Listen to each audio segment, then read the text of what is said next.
Teachers academy के इस podcast में आपका स्वागत है। पिछले एपिसोड में हमने संसद विषय के अंतर्गत संसद का संगठन और लोकसभा के बारे में चर्चा किया था। इस एपिसोड में हम राज्यसभा के बारे में चर्चा करेंगे। विश्व के अधिकांश देशों की भांति भारत में भी द्विसदनात्मक संसद की प्रणाली अपनाई गई है। इसके उच्च या द्वितीय सदन को राज्यसभा के नाम से जाना जाता है।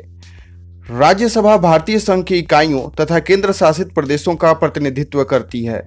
राज्यसभा का पहली बार गठन 3 अप्रैल 1952 ईस्वी को किया गया था। इसकी पहली बैठक 13 मई 1952 ईस्वी को हुई थी। संविधान के अनुच्छेद 80 द्वारा राज्यसभा के सदस्यों की अधिकतम संख्या 250 निश्चित की गई है।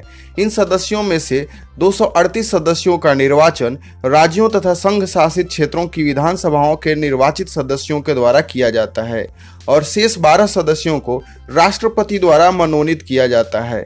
ये मनोनयन ऐसे सदस्यों का किया जाता है जो कला, साहित्य, विज्ञान या समाज सेवा के क्षेत्र में ख्याति प्राप्त हों और विशेष ज्ञान रखते हों, परंतु वर्तमान में यह संख्या 245 ही है।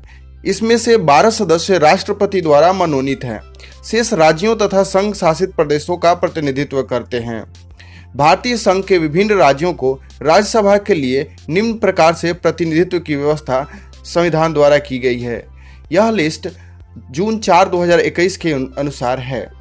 Andhra Pradesh 11, Arunachal Pradesh 1, Assam 7, Bihar 16, Chhattisgarh 5, Goa 1, Gujarat 11, Haryana 5, Himachal Pradesh 3, Jammu and Kashmir 4, Jharkhand 6, Karnataka 12, Kerala 9, Madhya Pradesh 11, Maharashtra 19, Manipur 1, Meghalaya 1, Mizoram 1, Nagaland 1, national capital territory of Delhi 3, nominated 12, Orissa 10, Puducherry 1, Punjab 7, Rajasthan 10, Sikkim 1, Tamil Nadu 18, Telangana 7, Tripura 1, Uttar Pradesh 31, Uttarakhand 3, waste Bengal 16। संविधान के अनुच्छेद 102 के अंतर्गत राज्यसभा के उम्मीदवारों के लिए निर्धारित योग्यताएं हैं।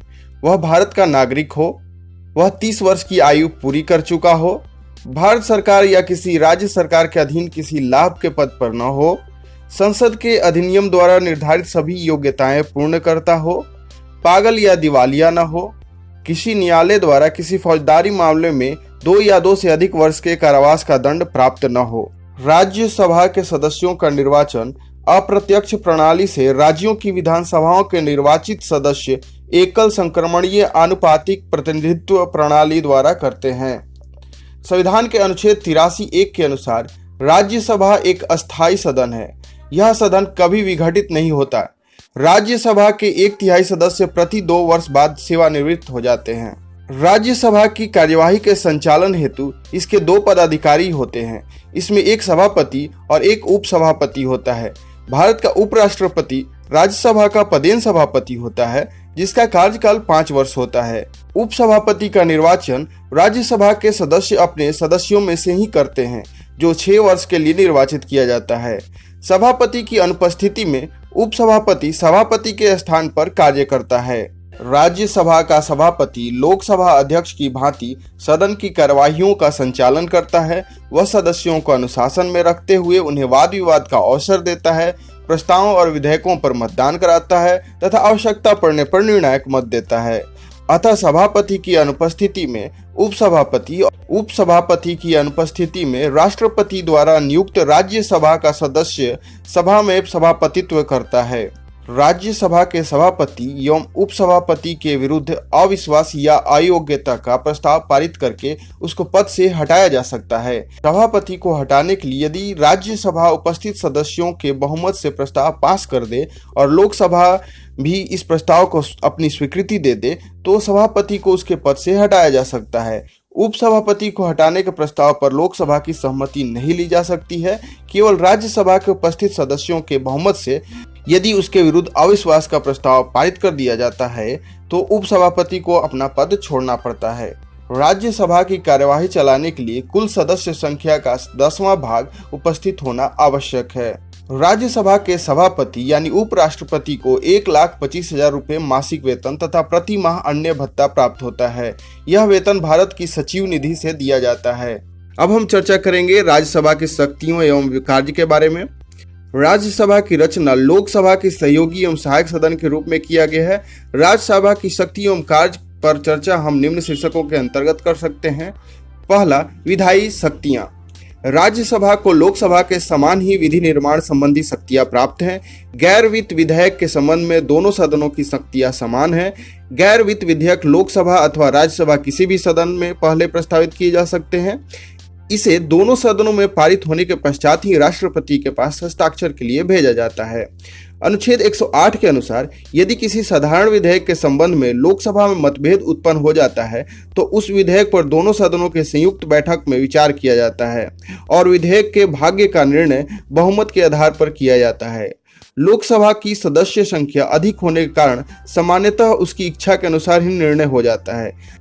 राज्यसभा किसी विधेयक के पारित होने में अधिक से अधिक 6 माह का विलंब ही कर सकती है। दूसरा, वित्तीय शक्तियां। वित्तीय मामलों में राज्यसभा बिल्कुल शक्तिहीन है।